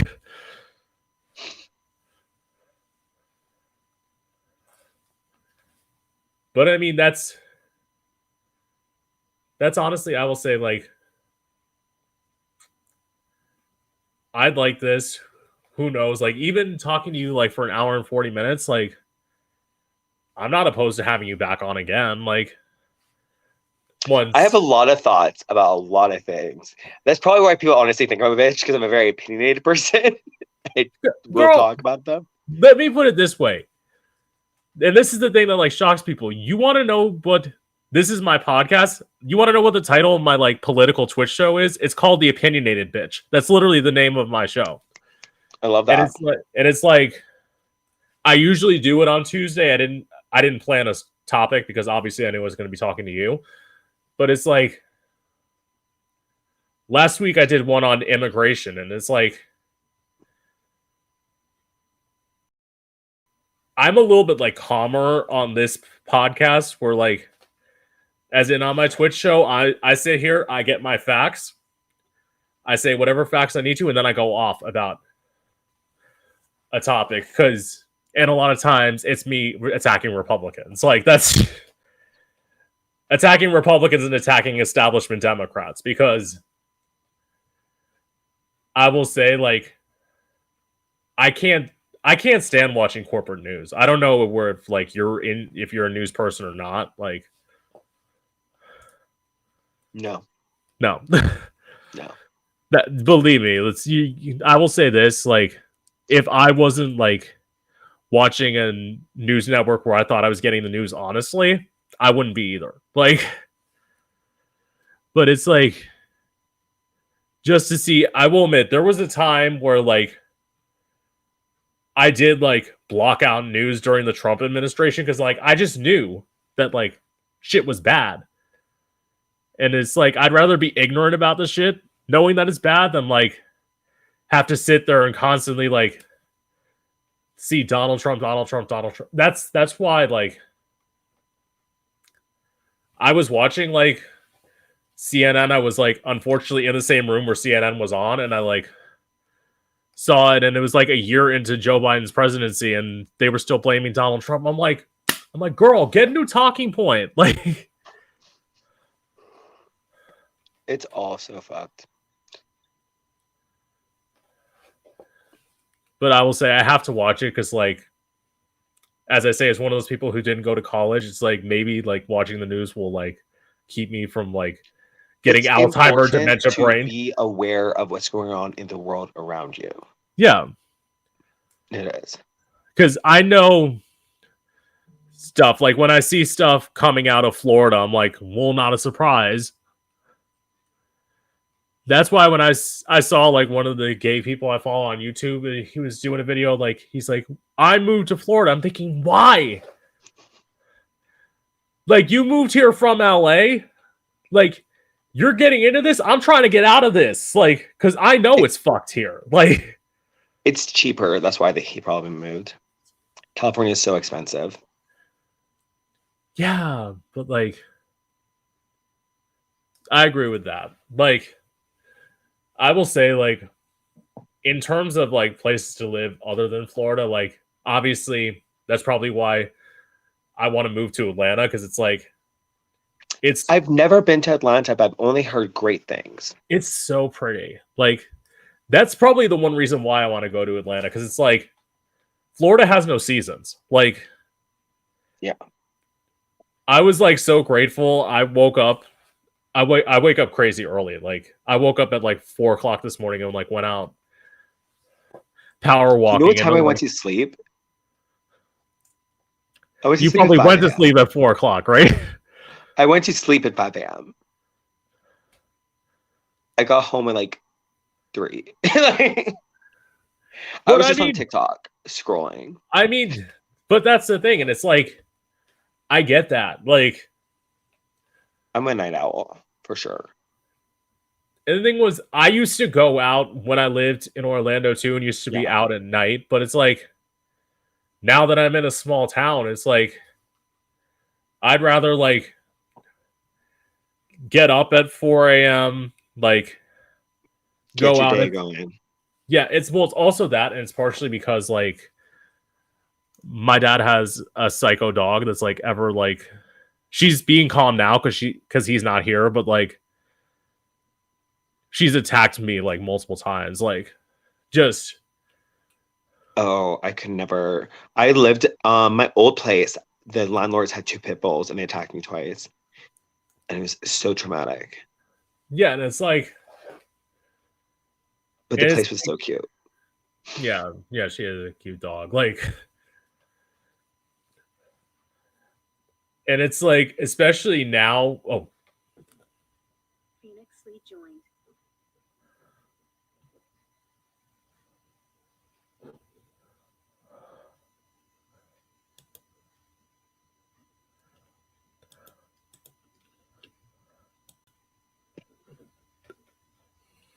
wait, okay, you're back. Yeah. You Wait, can just you give me disappeared. 1 second? Yeah. I have to grab something.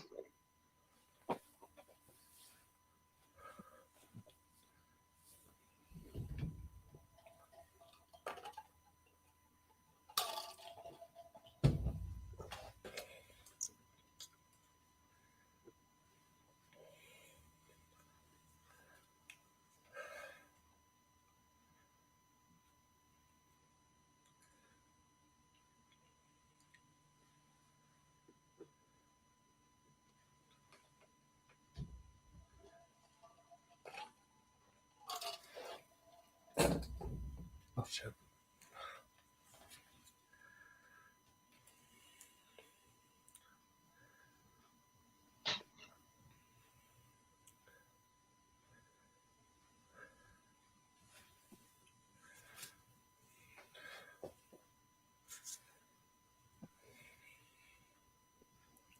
Hi. Okay. Hey. Okay. So anyway, that's fine. I know we've been on for a while. Like, No worries. I literally, yeah, I had to go pee. well, no, that was the thing. Like, as you see, like I've seen you drinking all the time. I try not to drink on the podcast. Like my I my am cup literally back. obsessed with water. Like people don't even understand that. Like people like, oh my God. I am obsessed with alkaline water, different types of water, sparkling water. It's See, bad.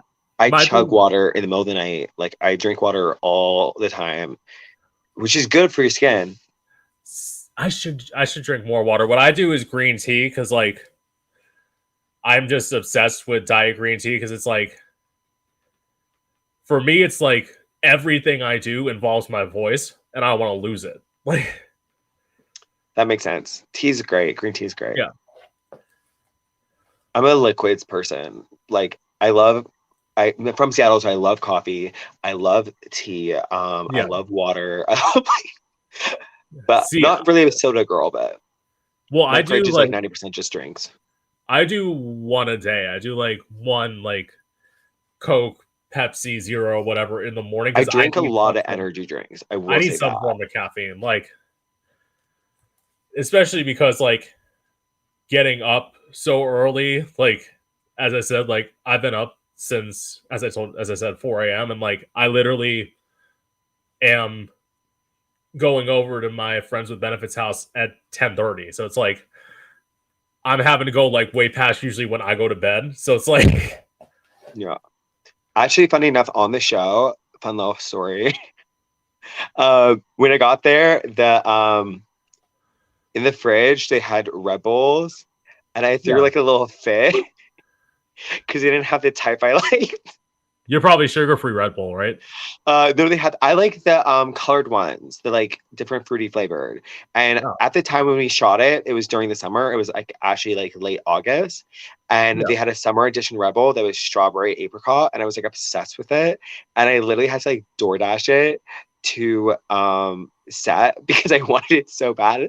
All they had was like regular Red Bull or something, and Yeah. like literally everyone who was like all the cast members, they all know like you can ask Prince like I was obsessed with those Red Bulls. Like that's like I needed them all at all times. I remember someone drank one of them, and I was trying so hard not to lose it because Yeah. I was in my head. I'm like, who the fuck drank it?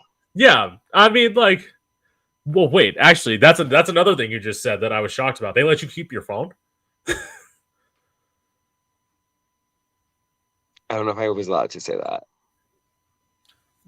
Well, Yeah. Yes. Okay. I don't know if I was allowed to say that. I don't want to. Daddy TV, don't sue me. But yes, I was allowed to have my phone.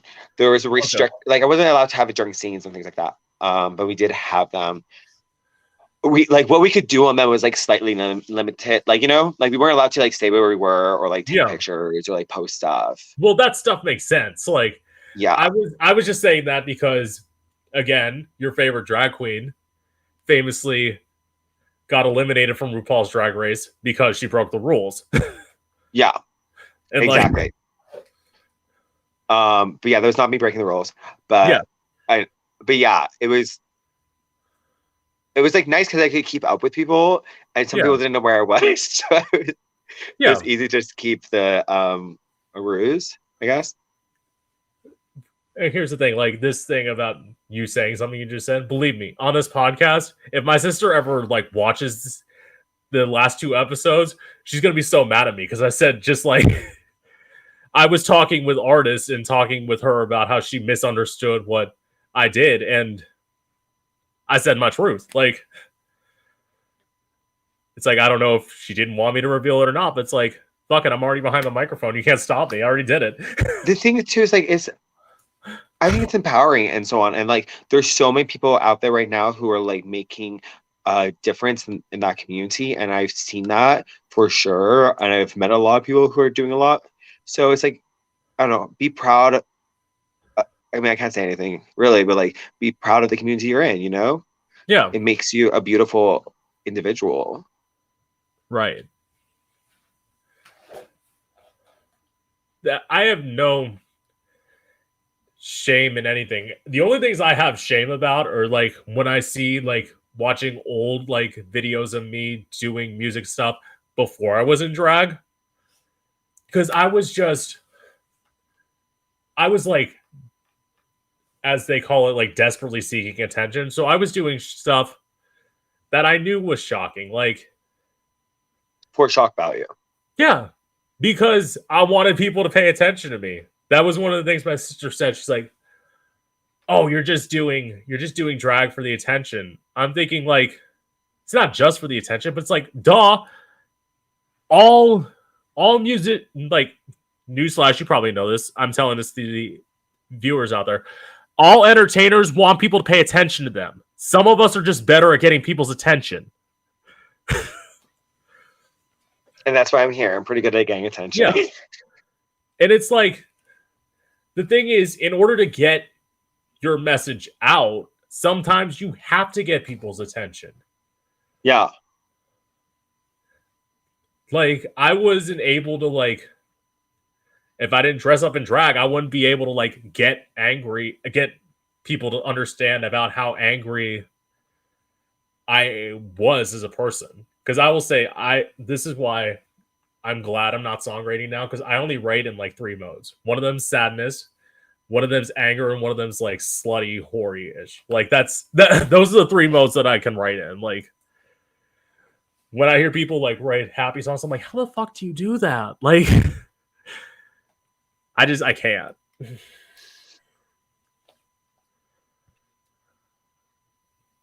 But I will say, like, what? Like, okay, maybe that's another question I can ask you. Probably last one. I know I said that like an hour ago, but no worries. I like questions. More water. So once you get people's attention, what do you want them to learn about you? About me? Yeah, because like you said, you're good at getting people's attention. Like, what do you I want am. them to take? What do you want them to take from you once you get that attention?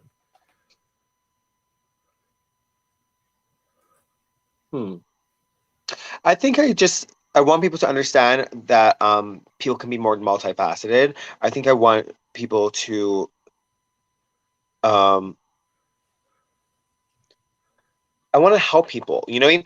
In like the way Yeah. like the most rewarding thing that has happened to me like this year was the fact that like I am like not this like a week ago like on Monday, I was at one of Rhea's shows and this guy came up to me and he was just like, "Hey, like um I don't know if you remember this, but 10 years ago we did a little project called Legally Blonde together." And it was like my last show senior year of high school, and I of course I remembered him. Like he was a freshman, he was gay, he was 13, he'd just come out, Yeah. and he wasn't sure if I was gonna remember him since it's been like 10 years, and he expressed how he had followed my career and everything else like that, and he expressed to me the fact that he's never forgotten like the stuff I told him and like our interactions in that show and how much it meant to him. He's now touring with the West End, and he talked about how literally like he still sometimes thinks like what would Phoenix do, and like that that I don't understand like how big of a difference I really made in his life. He talked about the speech I gave him. You'll love this. Like Yeah. I gave him a speech. I'll never forget that. I give a good you become a bitch speech because I gave him a speech because I was like, I'm leaving. I was like, you do not have my same tenacity. I was like, you're gonna get eaten alive by these straight guys. I'm like, you need to get a fucking backbone. Like the only reason why I survived is like I became a fucking bitch in high school. So and I left, and he told me he's like, I got a backbone because of that. Like I really like stepped up to the plate and like made a lot of changes in the school and like continued on like your legacy and what you were doing, and like hearing that was amazing, you know, like touching Yeah. someone's life, like actually touching someone's life. And the thing is like I got that because I wanted fucking attention. I got a lot of attention, you know, and like I think like more people who want to do good and who want to help and be there for people should be the ones getting attention, should be the ones utilizing their art to like make someone happy. The reason I love Willem so much is like, yeah, Willem was the first drag queen I ever related to because I was a rebel in high school. And also like when I was like depressed about stuff, she made me laugh, you know? Yeah. Like comedy is healing, and like these entertainers that like are good at getting attention, like often they're also good at helping people through things. And Yeah. it's easy for us to relate to them, you know?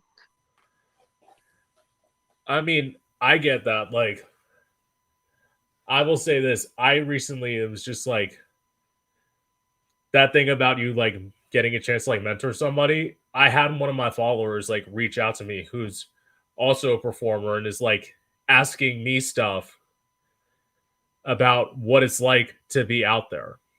And Mhm. I'm trying to impart to him the best I can. It's like I didn't know what I was doing. And the thing is, like, the thing that I learned was that it's not necessarily about having the best voice, because I will say this from going to open mics, you hear a lot of horrible singers. Like, and it's like even in my mind, it's like as much as I like try and replicate Christina Aguilera, I know I'm not Christina Aguilera, but it's like I know I'm better than you. And the thing about wearing sunglasses is it's great because like sometimes my eyes will roll, and it's like if nobody can see my eyes, they can't see how rude I'm being. Very true. And just like telling him, he asked me to like interview on the podcast, and I'm like, this is the answer I have to tell people. It's like, I'll fit you in when I have time. Like, and I will say, like, in some ways, I feel like so removed from being a performer because it's been so long since I've done it that, like, I still love singing. I sing like every day, but it's like I created a new lane for myself because I wanted to do something that, especially this part, even my best friends is like, it's like, well, apparently you found another talent that you have, because it's like, I didn't think about it, but it's like, that makes sense. I've watched interviews like most of my